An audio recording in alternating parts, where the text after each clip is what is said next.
Hey there, Carly here from Advanced Aesthetic Training. Welcome to part 4 of this video series on overcoming imposter syndrome. I'm sure you've had many successes in your life.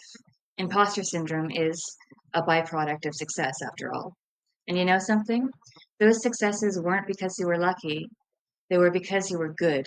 Really, you might not believe me, but it's true. Some people with imposter syndrome also suffer from low self-confidence.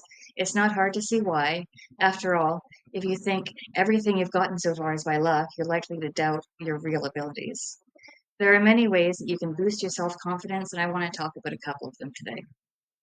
Self-confidence comes from within, so the first step should be to practice positive self-talk.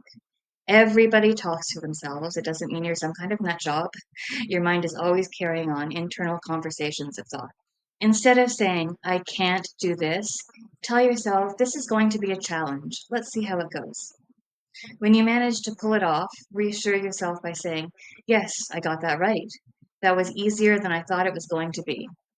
The second thing is to surround yourself with positive people, people who believe in you. Accept their compliments and praise. If they don't think you're a fraud, there's no reason why you should. There's a lot more to tell you. Don't forget to enroll in my virtual class, The Estheticians Guide to Overcoming Imposter Syndrome today for all the details. Learn more by clicking the link below.